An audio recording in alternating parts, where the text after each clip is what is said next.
হরে কৃষ্ণ কৃষ্ণ কৃষ্ণ হরে হরে, হরে রাম রাম রাম হরে হরে।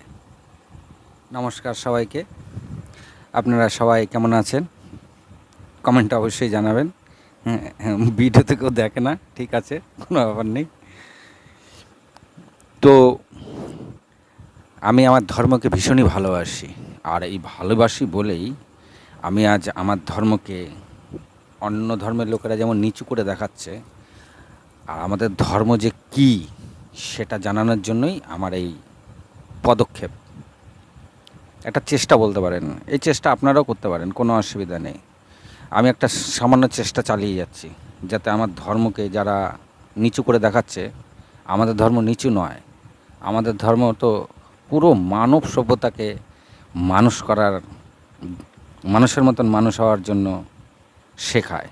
আমাদের ধর্ম কাউকে বলে না যে আপনি আসুন আর আমাদের ধর্মে দীক্ষিত হন, আমাদের ধর্মে এই, আমাদের ধর্মের সই।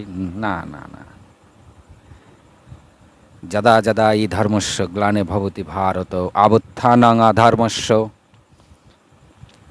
তদাত্মানাং সৃজাম্যহম পরিত্রাণায় সাধুনাম বিনাশায় চতুষ্কৃতম ধর্ম সংস্থাপনাধ্যায় সম্ভবামি যুগে যুগে। ঘটনাটা হচ্ছে এইখানে ধর্মের কথা আমাদের শ্রীকৃষ্ণ বলেছেন ঠিকই, কিন্তু সেটা কোন ধর্ম সেটা বলেনি। ধর্ম সংস্থাপনাধ্যায়, অনলি ধর্মর কথা বলেছে। এখানে অন্য কোনো ধর্মর নাম নেই। ধর্ম যখন পতিত হবে তখন সে আসবে, তো কোন ধর্ম সেটা বলা নেই। অ্যাকচুয়ালি আমাদের এই পৃথিবীতে কোনো ধর্মই নাই, ধর্ম একটাই। সেটা আমি এখন এখানে ভাঙাবো না, তো খালি খালি একটা তর্ক বিতর্কের সৃষ্টি হবে। আমি তর্ক বিতর্কে যেতে চাই না। নমস্কার। আমি খালি আপনাদেরকে একটা জিনিস ভালো মতন জানাতে চাই, যারা মনে করছেন যে বুংবাং বুংবাং না, কি জিনিস। অনেক কথাবার্তা অনেক সময় কথা বলে ঠিকই, কিন্তু তারা সবসময় সব কিছু ভাঙায় না। তারা অনেক কিছু জানে কিন্তু ভাঙায় না। কারণ আমাদের ধর্মে বলাই আছে, যদি তুমি অনেক কিছু জেনেও থাকো, কারোর সঙ্গে তর্ক বিতর্কে যেতে নেই। তাই তারা তর্ক বিতর্কে যায় না। কিন্তু আমি তো তাদের মতন অত মহাপুরুষ নই। যারা কথা বলে তারা অনেক কিছু জেনে বসে আছে, এই জন্য তারা ঝপ করে কারোর সঙ্গে তর্ক বিতর্কে যায় না। আমি অত বড় মহাপুরুষ নই, কিন্তু আমাদের ধর্ম কী সেটা আমি খোলাভাবে জানাতে চাই। তা চলুন শুরু করা যাক। আমাদের ধর্মের সত্যযুগের যে ঘটনা, সেই ঘটনা অবলম্বন করে আমি আমাদের ধর্মের কিছু কথা আপনাদের সঙ্গে শেয়ার করছি, যা সব করে মানুষ জানে না, সেগুলোই আমি আপনাদের কাছে শেয়ার করছি। অনেক কথা আছে যেগুলো মানুষ তো কথাবাচকদের কাছ দিয়ে শোনে, কিন্তু কথাবাচক অনেক কথা বলেনও না, চেপে থাকেন। ওই চাপা কথাগুলি আমি বলছি। আচ্ছা, শুরু করা যাক। তো আজের কথা হচ্ছে এই, আমরা তো উত্তানপাতের কথা সবাই জানি। যখনই কোনো কথাবাচক কথা শুরু করে, দেখবেন মনুর পুত্র উত্তানপাত, উত্তানপাতের দুই পুত্র উত্তম আর ধ্রুব, এখান দিয়ে শুরু করে। কিন্তু আমি একটু বাঁকা পথে আপনাদের নিয়ে যাচ্ছি। উত্তানপাতেরা দুই ভাই তিন বোন ছিল, মানে মনুর দুই পুত্র আর তিন কন্যা সন্তান ছিল। এই দুই পুত্রের মধ্যে প্রিয়ব্রত ছিল বড়, আর উত্তানপাত ছিল ছোট। তা আপনারা উত্তানপাতের বিবরণ খুব ভালো করে জানেন, কিন্তু প্রিয়ব্রত সম্বন্ধে সবার হয়তো কিছু কিছু লোকের নলেজ আছে, সবার হয়তো নেই। আজ আমি আপনাদের কাছে প্রিয়ব্রতের কথা বলবো। প্রিয়ব্রত কে ছিল, কিভাবে প্রিয়ব্রত কি কি করলো তার সারা জীবনে, সেইটা বলবো। সেটা অনেকের জানা নেই। আর আমার ভিডিওগুলি সব সিক্রেটের ওপরে। আপনি সোজা পথ সবাই জানে, কিন্তু বাঁকা পথে অনেক কিছু আছে, সেই বাঁকা পথগুলি আপনাদের জানাবো আমি। তা প্রিয়ব্রত সম্বন্ধে আমি আপনাদের কাছে বলবো। আর তাহলে তিন কন্যার নাম কি ছিল? তিন কন্যার নাম ছিল আকুতি, দেহতি আর প্রসূতি। এদের ভিডিও আমি আলাদা করে দেব, শুনবেন আর আশ্চর্য হয়ে যাবেন কি আছে এর মধ্যে। তা সেগুলো আমি একটা একটা করে ভিডিও আপনাদের কাছে দেবো, শুনবেন আর আশ্চর্য হবেন। আজ আমি আপনাদের কাছে প্রিয়ব্রতের কথা বলছি। প্রিয়ব্রত ছিল উত্তমপাতের বড় ভাই।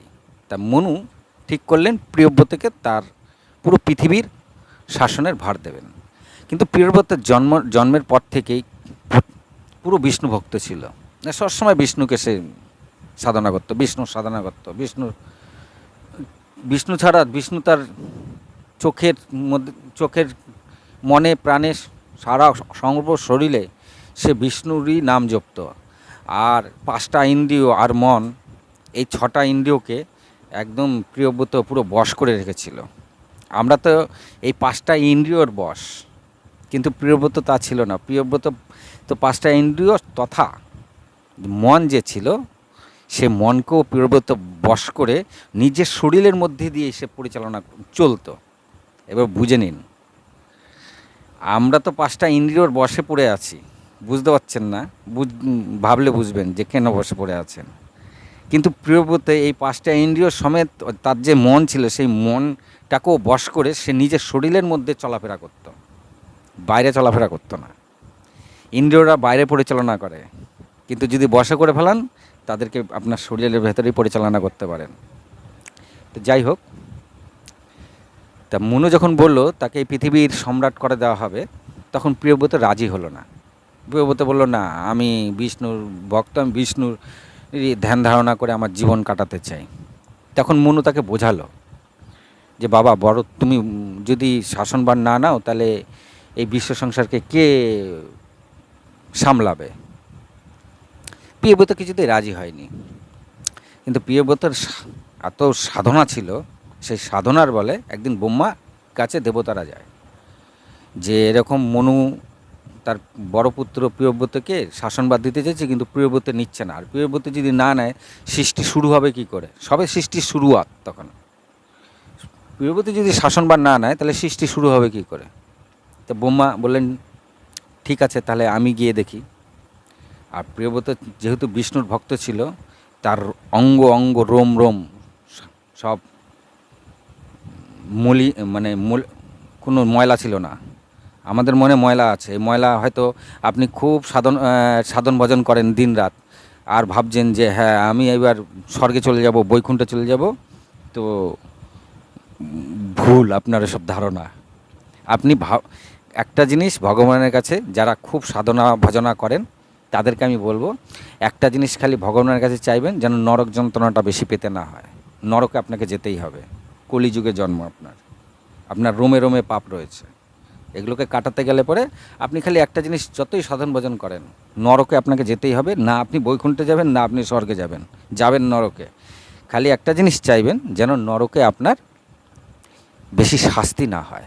এটা আপনি ভগবানের কাছে সবসময় কামনা করবেন, যেন নরকে গেলে আপনার যেন বেশি কষ্ট না পেতে হয়। এটা হয়তো কাটতে পারে, কিন্তু আপনি যদি মনে করেন আপনি পুণ্য করছেন, আপনার স্বর্গে হবে, আপনি বৈকুণ্ঠে চলে যাবেন, তো এইগুলো মনের থেকে দূরে সরিয়ে দিন। কারণ কি, আপনি খালি একবার ভাববেন যে আপনার 5টা ইন্দ্রিয় আপনার বসে আছে, তো মনটা আপনার বসে আছে, তো এইটুকানি মনে করলেই আপনি বুঝতে পারবেন যে আপনি কোন কোন জায়গায় আছেন। ব্যাস, আমার আর কিছু বলার দরকার নেই। আপনার 5টা ইন্দ্রিয় আপনার বসে আছে, আপনার মনটা আপনার বসে আছে। আপনি আগে ভাবুন যে আপনার 5 ইন্দ্রিয় বসে আছে, আমার মনও আমার বসে আছে, তবে আপনি স্বর্গের চিন্তা করুন। কিন্তু আপনি ভেবেও কুল পাবেন না। আমি এখান থেকেই বসে গ্যারান্টি দিচ্ছি যে কোনো দিনই আপনি আপনার ইন্দ্রিয়র বশেও নেই, আর আপনার মনের বশে তো নেই। কারণ কলিযুগে মাত্র 24 ঘন্টার কথা বলেছে। 24 ঘন্টার মধ্যে যদি কখনো কোনো ভুল চিন্তা মাথায় আসে, তাহলেই পাপ। কোনো কিছু চিন্তা করা মানেই সেটাই পাপ, বাজে চিন্তা। ভগবানের চিন্তা ছাড়া অন্য কোনো চিন্তা করা মানেই পাপ। সেগুলো আপনি আমি এখন ভিডিও ছাড়তে থাকবো, যত ভিডিও দেখবেন তত বুঝতে পারবেন। হরে কৃষ্ণ, লাগে রাখো, ঠিক আছে? এবার বলছি শোনেন। তা প্রিয়ব্রতকে বোঝানোর জন্য স্বয়ং ব্রহ্মা এসে হাজির হলো। ব্রহ্মা তখন আসছিল, তখন ব্রহ্মাকে দেখে অন্যান্য দেবতারা ব্রহ্মাকে খুব নমস্কার করলো। নারদও ছিল, নারদও ব্রহ্মার স্তুতি করলো। তা যখন ব্রহ্মা প্রিয়ব্রতের কাছে এসছে, তখন স্বয়ংভূ মনু ব্রহ্মাকে দেখে একদম হকচকিয়ে গেছে। ব্রহ্মা এসছে কেন? তা ব্রহ্মা তখন, প্রিয়ব্রত তখন একদম পুরো বাচ্চাই আর কি, বেশি একটা বয়স হয়নি। তা মনু আর ব্রহ্মা উঠে দাঁড়ালো, ব্রহ্মাকে শ্রুতি করে ব্রহ্মার নমস্কার করলো। নারদও ছিল, নারদও শ্রুতি করলো। তখন ব্রহ্মা এসে প্রিয়ব্রতকে বলল যে, তুমি যেটা মনে করছো যে সংসার ধর্ম করলে পরে তুমি ইন্দ্রিয় যাকে বশ করেছে, ইন্দ্রিয় তোমার থেকে তাতে খারাপ হবে, সেটা তো যদি খারাপ হয় তাহলে তুমি বিষ্ণুর ওপরেই সন্দেহ করছো।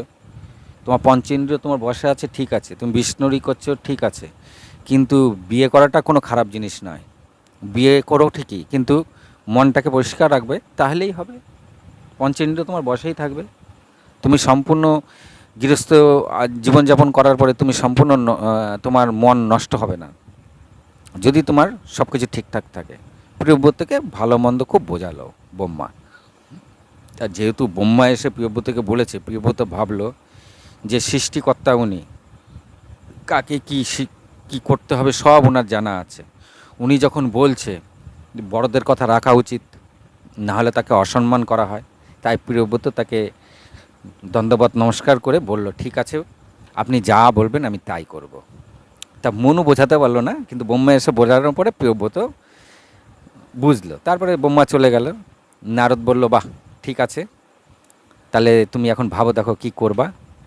তো এবার প্রিয়ব্রত বুঝলেন সবই। বোঝার পরে মনু বলল, বাবা তুমি শাসনভার নেবে তো? প্রিয়ব্রত বলল, হ্যাঁ বাবা, আমি শাসনভার নেব। তখন যুবা, বিবাহ করেনি। তা প্রিয়ব্রত, মনু বলল, বাবা তাহলে তুমি বিবাহ করে তুমি শাসনভার সামলাও, আমি যাই। তা মনু চলে গেল নিজের যে আশ্রমে। ওখানে বসে সে নিজের সংসার ধর্ম শুরু করলো। এদিকে প্রিয়ব্রত কী করেছে? প্রিয়ব্রতের বিবাহ হলো। তা প্রিয়ব্রতের বিবাহ হওয়ার পরে সে খুব সুখী জীবনযাপন করছিল, আর বয়স মধ্যে খুবই দেখতে সুন্দর ছিল। তার প্রেমেই সবসময় ডুবে থাকতো প্রিয়ব্রত। তা একদিন প্রিয়ব্রত একদিন দেখছে যে রাত্রি হলেই মানুষ আর কাজকর্ম করতে পারছে না। সারাদিন কাজ করে, কিন্তু রাত হলে এত কিছু চোখে দেখা যায় না। চোখে না দেখা গেলে কাজ করবে কি? কাজ করতে পারছে না। তাই প্রিয়ব্রত ঠিক করলো যে এটাকে করা দরকার, ঠিকঠাক করা দরকার। তো প্রিয়ব্রত কী করলো? নিজের ধ্যান বলে সে এক কৃত্রিম সূর্য সৃষ্টি করলো। কৃত্রিম সূর্য, বুঝতেই পাচ্ছেন কৃত্রিম সূর্য এখন থেকে আপনারা কত চিন্তা করছেন, অথচ আমাদের শাস্ত্রে কত আগে কৃত্রিম সূর্যের কথা বলেছে, শুনে নিন। প্রিয়ব্রত কৃত্রিম সূর্য তৈরি করে কি করলো? সূর্য যখন যায় সেখানটা দিন থাকে, আর পেছনটা তো অন্ধকার থাকে, তাই সেই পেছনেই কৃত্রিম সূর্যটাকে ফিটিং করলো। করার পরে যেখান রাত হচ্ছিল, কৃত্রিম সূর্য সেখানে দিন করছিল। দিন করতে করতে 7 দিন হয়ে গেছে, কোথাও আর রাত হয় না। রাত না হওয়াতে আমাদের প্রাকৃতিক ভারসাম্য নষ্ট হচ্ছিল। তখন স্বয়ং নারদ এসে প্রিয়ব্রতকে বোঝায় যে, বাবা তুমি যে এই যে কৃত্রিম সূর্য তৈরি করেছো, এতে সব জায়গায় দিন হয়ে রয়েছে। তখন প্রিয়ব্রত বলল, হ্যাঁ প্রভু, এটা করেছি তার কারণ মানুষ রাত হলে আর কাজ করতে পারে না, চোখে দেখে না, তাই আমি কৃত্রিম সূর্য তৈরি করেছি, এতে চোখেও দেখতে পাবে, সবাই কাজ করতে পারবে, তাড়াতাড়ি উন্নত হবে। বলছে, নারদ বলল, না, সেটা করা যাবে না, কারণ যেমন দিনের প্রয়োজন আছে সেমন রাতেরও প্রয়োজন আছে। মানুষ সারাদিন কাজ করবে, তা সে বিশ্রাম করবে না? প্রত্যেকটা জিনিসেরই বিশ্রামের দরকার আছে, যেই কাজ করুক তার বিশ্রামের দরকার আছে, আর বিশ্রামটা ওই রাত্রিবেলায় তাদের করতে হয়। যার জন্য এই প্রকৃতির নিয়ম অনুসারে দিন রাত হয়। আর তুমি যদি সেই রাতটাকে রাত না হতে দাও, এই রাত যদি তুমি করতেই না দাও, যদি সারাক্ষণ দিনই থাকে, তাহলে তো ভারসাম্য নষ্ট হয়ে যাবে। প্রিয়ব্রত বুঝলো নারদের কথা, বুঝে বললো, ঠিক আছে প্রভু, তাহলে আমি আর আমার কৃত্রিম সূর্যকে আমি নষ্ট করে দিচ্ছি। তাই এই বলে সে তার নিজস্ব কৃত্রিম সূর্যটাকে নষ্ট করে দেয়। দিন রাত হতেই হবে। তো যাই হোক, এগুলো নষ্ট হওয়ার পরে তার তো সুখের সংসার চলছিল। তার 9 পুত্র হলো, 7 পুত্র হলো, সরি 7 পুত্র হলো। তা পৃথিবীর পুরো শাসন তার একার ওপরে ছিল। তা 7 পুত্র হওয়াতে তিনি চিন্তা করলেন যে, আমরা এই 7 পুত্রকে যদি পৃথিবীকে 7টা খণ্ড করে এই 7 পুত্রকে হাতে দিয়ে দেওয়া যায়, তাহলে সে এই শাসনভার থেকে মুক্ত হতে পারে। তখন প্রিয়ব্রত সারা পৃথিবীকে একবার প্রদক্ষিণ করে দেখলো যে কোন জায়গাগুলি ঠিকঠাকভাবে সীমানা করা যায়। কোনোটা পাহাড়ের, কোনোটা নদীর, এইভাবে সীমানা ঠিক করে সে পৃথিবীকে 7টা সমুদ্র আর 7টা দ্বীপে বিভক্ত করল। এই 7টা দ্বীপকে তার 7 পুত্রর হাতে দিয়ে দিল। 7 দ্বীপের নাম হচ্ছে জম্মুদ্বীপ, পুষ্করদ্বীপ, পরশদ্বীপ, ক্রাঞ্চদ্বীপ, শাখাদ্বীপ, শালমলী দ্বীপ আর কুশাদ্বীপ।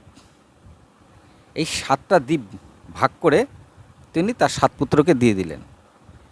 এইবার তিনি জম্মুদ্বীপ 7 দ্বীপে দিয়ে দিলেন। এবার তার মধ্যে জম্মুদ্বীপ যে ছিল, তো জম্মুদ্বীপ তার বড় ছেলের হাতে দিলেন। তার বড় ছেলের নাম ছিল আগ্নেয়েন্দ্রিয়। আবার আগ্নেয়েন্দ্রিয় ঠিক বাবার মতনই বিষ্ণু ভক্ত ছিল এবং খুবই ভক্ত, একদম পুরো প্রিয়ব্রতের মতন, বাবার মতন বিষ্ণু ভক্ত ছিল। তার এই ভক্তির জন্য ইন্দ্রদেব খুব খুশি হলো। তা চিন্তা করলো যদি এই ছেলেও এখন বিবাহ না করে তাহলে সৃষ্টিটা আগাবে না। তাই ইন্দ্র কী করলো, তার যে অপ্সরা ছিল সেই অপ্সরার মধ্যে সবচেয়ে সুন্দর যে অপ্সরা পুরুচিতিকে পাঠালেন, যাতে সে আগ্নেয়েন্দ্রিয়কে আকর্ষণ করে এবং তার সঙ্গে বিবাহে আবদ্ধ হয়। তাই পুরুচিতি ইন্দ্র এক ফুলের বাগানে এক অপরিচিত সুন্দরী, সে প্রত্যেকটা ফুলের ঘ্রাণ নিচ্ছে এবং তার মুখের সামনে এক ভ্রমর ঘুরছে। তখন আগ্নেয়েন্দ্র ভাবলে নিশ্চয়ই তার মুখের মধ্যে এত সুগন্ধ আছে যার জন্য ভ্রমরও তার সেই সুগন্ধ নেওয়ার জন্য তার ঘুরঘুর ঘুরঘুর করছে। যাই হোক, আগ্নেয়েন্দ্র তার প্রেমে পড়ল এবং বিবাহ করল। এই বিবাহ করার পরে তার 9 সন্তান হলো। এই 9 সন্তানের মধ্যে 9 সন্তান যখন হলো, তখন আগ্নেয়েন্দ্র ভাবল যে আমি যে জম্মুদ্বীপে থাকি, এই জম্মুদ্বীপকে 9টা খণ্ড ভাগ করে তার 9 সন্তানের কাছে দিয়ে দেবে শাসনভারের জন্য।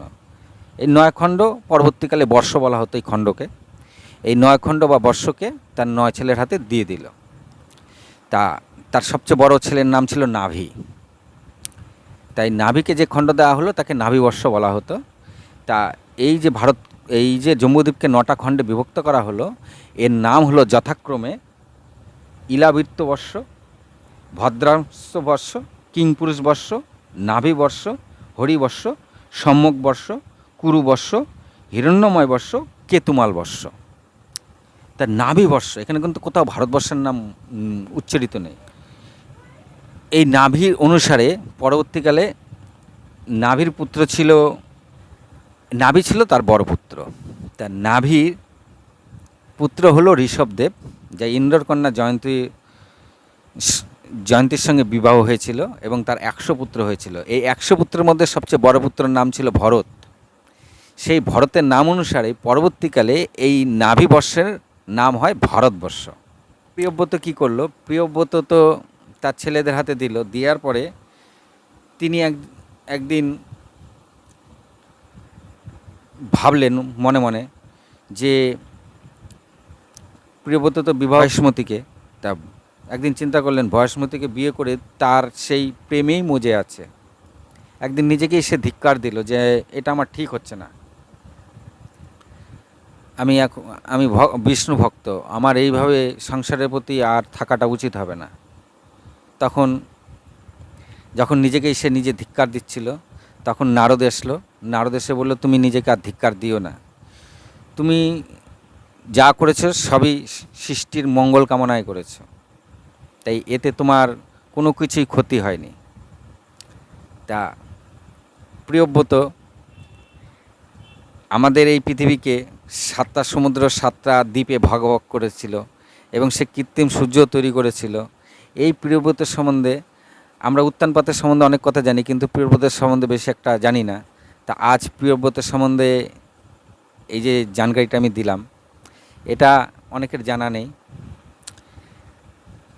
তো আমার কথা হচ্ছে এই, অনেক কিছু আছে আমরা হিন্দু হয়ে হিন্দুদের সম্বন্ধে জানি না। আর আমাদের হিন্দুদের যে ধর্মের ব্যাপারগুলি, এগুলো আমরা নিজেরা হিন্দু হয়েই তার ব্যাপারে আমরা কোনো খোঁজ খবর রাখি না। কিংবা কেউ যদি জোর করে কিছু করতেও চায়, অনেক হিন্দুরাই আছে এসে আগে বাধা দেয়। অ্যাকচুয়ালি সেসব হিন্দুদের জানাই নেই যে অ্যাকচুয়ালি আমাদের শাস্ত্রে কি কি আছে। তো প্রিয়ব্রতের ব্যাপারে আজকে এই পর্যন্তই। আশা করি আপনারা প্রিয়ব্রত সম্বন্ধে কিছু একটু জানতে পেরেছেন আমার কাছ থেকে। একটু ভুলকুটি হলে ক্ষমা করবেন। আমি একজন সাধারণ দাস, এর বেশি আর কিছু নয়। ধর্মকে আমি খুব ভালোবাসি, তাই আমার এই ভিডিও করা। আমি অনেক কিছু সিক্রেট, গোপন জিনিস আমাদের শাস্ত্রের, এগুলোই আপনাদের কাছে তুলে ধরাই উদ্দেশ্যেই মেন হচ্ছে আমার এই ভিডিও করা। তো আজ এই পর্যন্তই। হরে কৃষ্ণ কৃষ্ণ কৃষ্ণ হরে হরে, হরে রাম রাম রাম রাম হরে হরে। ভালো থাকুন, সুস্থ থাকুন।